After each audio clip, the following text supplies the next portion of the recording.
There are so many good Paul McCartney Beatles bass lines that I rarely cover them on the channel. In fact, I think I've only made one Paul McCartney bass line lesson before, and that's I saw her standing there. So check that video out. It's number 28, so you can have a good laugh. That was one of my very early videos on the channel. But because Paul McCartney is such a creative bass player, it's high time that I looked at another one of his bass lines. So in this lesson, I'm going to tackle the bass line from Lucy in the Sky with Diamonds. This is from the Sgt. Pepper's Lonely Hearts Band album. It's such an inventive and fun bass line to play. You can pick up my note-for-note transcription of the bass line in standard notation and tab by clicking the link below this video in the description.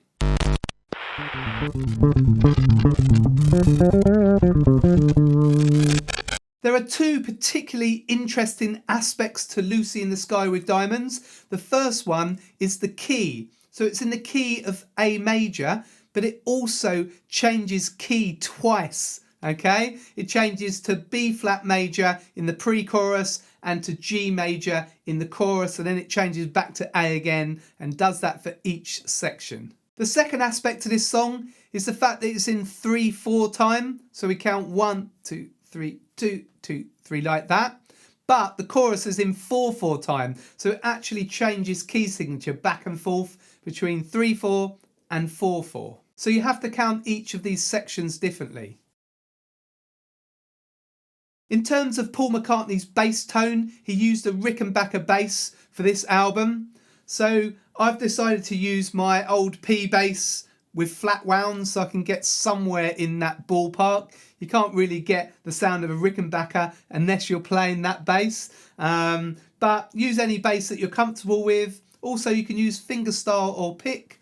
When I make the demo video of this, in my next video of this bass line, I'll use a pick. But I'll just use fingerstyle to demonstrate for this video. But you can kind of really hear the difference. So this is fingerstyle.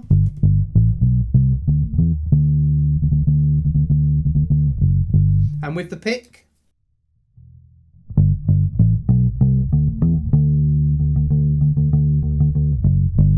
Okay, so you just decide what you're most comfortable playing. I've also knocked the tone off a little bit on this bass as well. Knocked the treble off, so you might want to do that. Aside from his gear, Paul McCartney also had a very interesting playing style. When we look at his articulation, he played lots of short articulation on his bass lines, rather like a tuba might do on a brass band thing. If you think about that bass line, kind of like a tuba. Boom, boom, boom, boom, boom, boom, boom, boom. Okay, so quite a kind of jolly staccato kind of bass line for a lot of it. So focus on that as well when you're playing this bass line. We'll start on the bass line now. We'll look at the verse. So like I said at the beginning, this is in A major. We've got 3 sharps, F sharp, C sharp and G sharp. We've got an interesting descending pattern on bass. It sounds really great. There's a slash chord in there for the second chord, A over G. So the rest of the band are playing an A chord and the bass is playing a G. So whenever you see a slash chord like here, then play the second letter, okay? That means play that letter in the bass, or that note in the bass. Okay, so we're starting on higher A. We're holding each note down for 3 beats, okay? Like this, 1, 2, 3. And then G, F sharp, F, and then E. Okay, it's actually an A chord, so it's A over E, okay? And then back to G, F sharp, and then F. Okay, that bit there we're playing quarter notes, so just 1, 2, 3, 1, 2, 3. Okay, so in the last bar of that line we're holding the C down for 2 beats and the D for 1. Okay, so those 2 bars from the F, 1, 2, 3. Okay, then we repeat the same thing.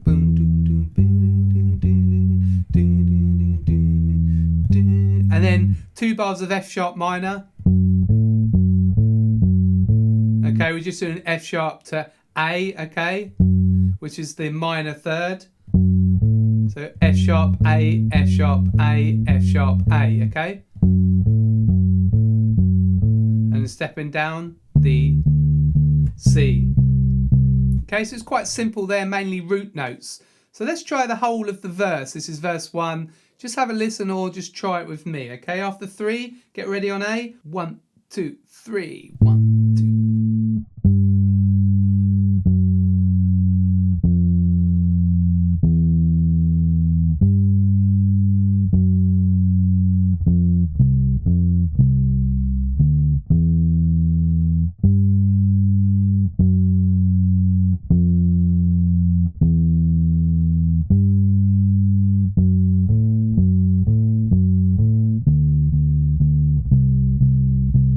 Okay, so that's verse 1. Verse 2 is almost exactly the same as verse 1. We just start on an E for that A chord, so it's A over E, all right? And then we just carry on like usual. The rest is the same. Verse 3 is kind of similar, but it's got a few more notes in there, okay? I'm going to play you verse 3 and just follow that through for now. So it starts on a low A, and there's a bit more movement as we go through the verse, okay? 1, 2, 3.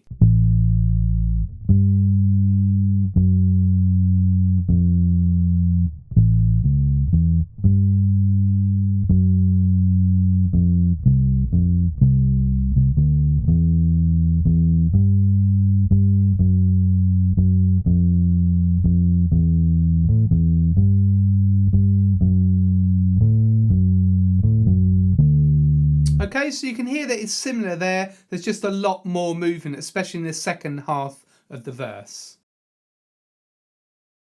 Next we have the pre-chorus. Now this is still in 3/4 time. We've still got 3 beats in the bar, but it changes to B flat major. So we've got B flats and E flats. Now this song's so well written that the key changes aren't jarring at all.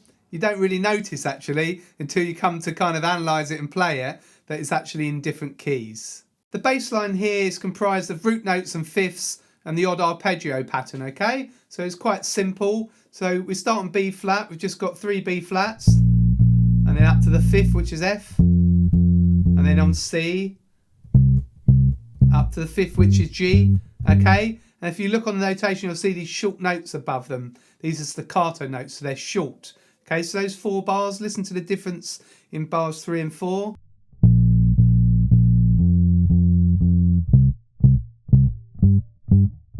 Okay, and then, so again it's just root, 5th, and then arpeggios. Okay, that's just the arpeggio of B flat, root, 3rd, 5th, octave. Okay. Okay. And then C, the 5th, and then, so that's an arpeggio, and then we're just stepping down the major scale.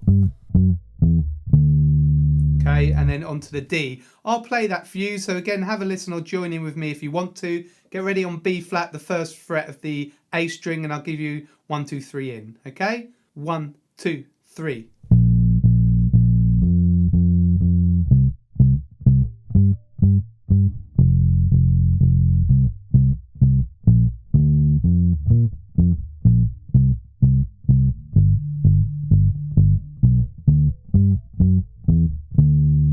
These articulation marks, the short notes, are really important. If you listen to the bass line, you can really hear that stand out with these short and these long notes. The next pre-chorus uses the same chords, but it's just got some more arpeggio patterns, okay? I'll play it for you, so just have a listen, all right? 1, 2, 3.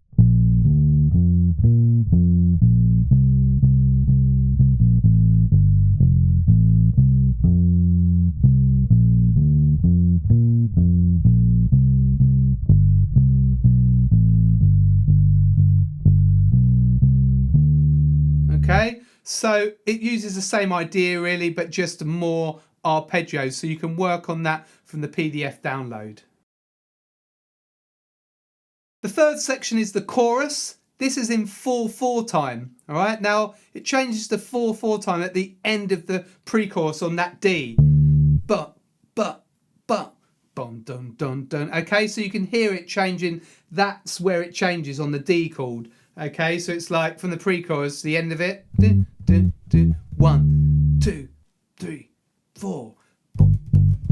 so start counting 4 in the bar before the chorus. Okay, and then this is in G major, so we've got F sharps. Okay, so another key change.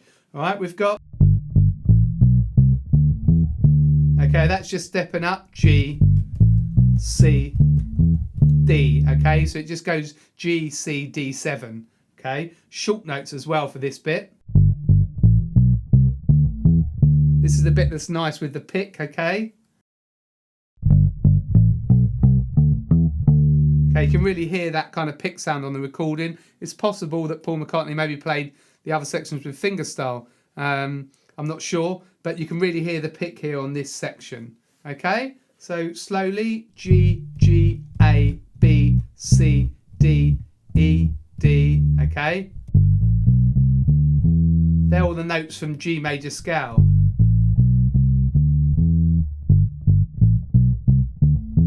And then,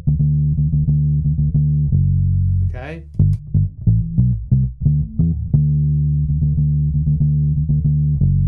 Okay, boom, ba da da da da da da da da da, F sharp to G.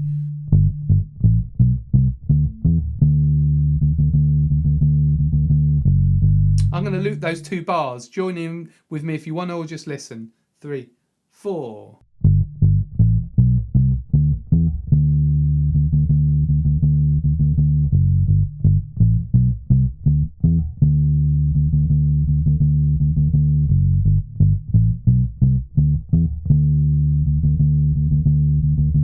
Paul McCartney often changes that second bar of that riff there on the D. So if we look in bar 4, he plays this. 1. Okay. Okay, and then the next one, just on Ds. And then the last bar, D, A. Okay. I'll play that chorus slowly. You can join in with me if you want to. Get ready on G, 3, 4.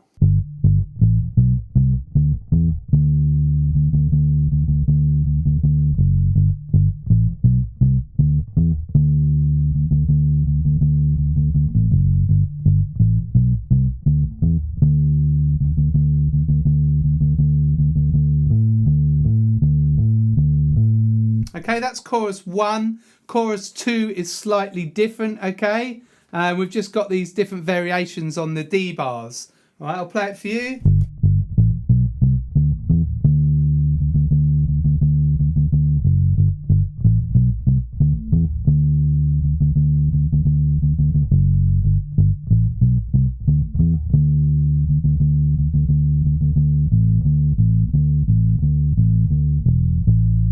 So this one here we use on the end, open A's. We're going to the lower A, all right?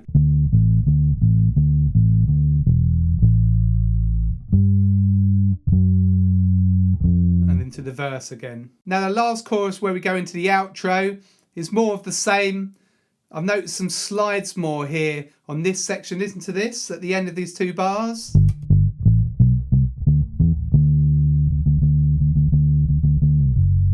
Okay, slide off the D a bit. Okay, so there's a few of those, and then some of the arpeggio patterns.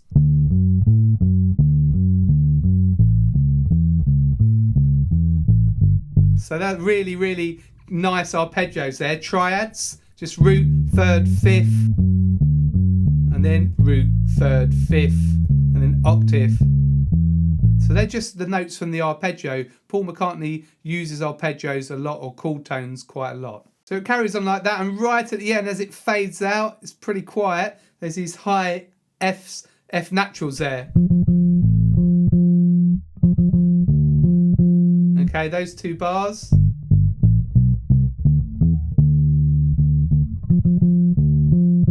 So use the open Ds here. And play F on the 10th fret of the G string. Kind of jump up, and then the next one.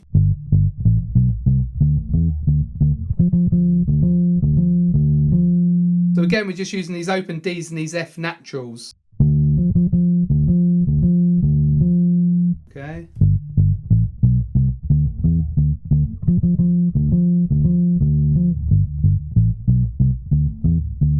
They're quite tricky, okay? They're very, very quiet at the end, so it doesn't really matter if you leave those out. So that's the main 3 sections of the bass line.